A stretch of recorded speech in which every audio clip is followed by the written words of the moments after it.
భక్తి ఎన్ని రకాలో భక్తులు కూడా అన్ని రకాలు ఉన్నారు.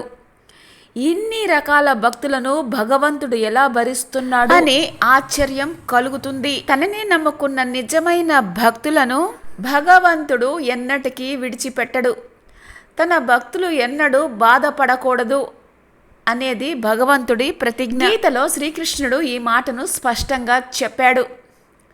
తనకి ఎన్ని కష్టాలు ఎదురైనా ఎదిరీడడం, ఎలాంటి అవమానాలైనా సహించడం భగవంతుడి స్వభావం. పద్మవ్యూహంలో అభిమన్యుడిని ఒంటరివాణ్ణి చేసి కౌరవ యోధులంతా కలిసి కట్టుగా మట్టుబెట్టారు అనే దుర్వార్త అర్జునుడికి తెలిసింది. అభిమన్యుడి మరణానికి కారణమైన సైంధవుణ్ణి మర్నాటి సాయంత్రానికల్లా సంహరిస్తాను అని భీషణమైన ప్రతిజ్ఞ చేశాడు. ఆ ప్రతిజ్ఞ వినగానే కృష్ణుడు ఉలిక్కిపడ్డాడు.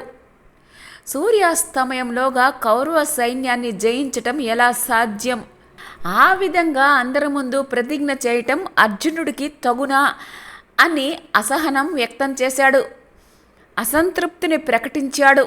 కానీ కృష్ణుడు తన కర్తవ్యాన్ని విస్మరించలేదు, బాధ్యతను మరిచిపోలేదు. ఏరి కోరి కృష్ణుడిని తెచ్చిపెట్టుకున్నాడు ధర్మరాజు. దాంతోటి పాండవులకు విజయాన్ని చేకూర్చే బాధ్యత కృష్ణుడిపై పడింది. ఆ రాత్రి శ్రీకృష్ణుడు కఠోర దీక్షతోటి పరమేశ్వరుణ్ణి ప్రసన్నం చేసుకున్నాడు. అర్జునుడిని స్వయంగా కైలాసానికి తీసుకుని వెళ్ళి పరమశివుడి అనుగ్రహాన్ని సాధించి పెట్టాడు. సైంధవ వధకు ప్రణాళిక రచించాడు. అర్జునుడిని ముందుకు నడిపించాడు. యుద్ధ సమయంలో భీష్ముడు ప్రళయ కాల రుద్రుడై విజృంభించాడు. అర్జునుడితో సహా పాండవులు అందరూ భయపడ్డారు. పార్థుడికి రథసారథిగా ఉంటానే కానీ ఆయుధాన్ని ధరించను అని తాను చేసిన శపథాన్ని శ్రీకృష్ణుడు ఆ క్షణంలో పక్కకు పెట్టాడు. చక్రాన్ని చేపట్టాడు. భీష్ముడి పైకి దూకాడు. నిన్ను ఇప్పుడే చంపేస్తున్నాను అని ప్రకటించాడు. ఆ సమయంలో అంతకన్నా మహాభాగ్యమా అంటూ భీష్ముడు చేతులు జోడించి మరీ స్వాగతించాడు. కానీ భీష్ముడు నువ్వు మాట తప్పుతున్నావు అని అనలేదు. భక్తులపై ఆయనకున్న కారుణ్యం అలాంటిది. తనకు మానాలతోటి నిమిత్తం లేదు.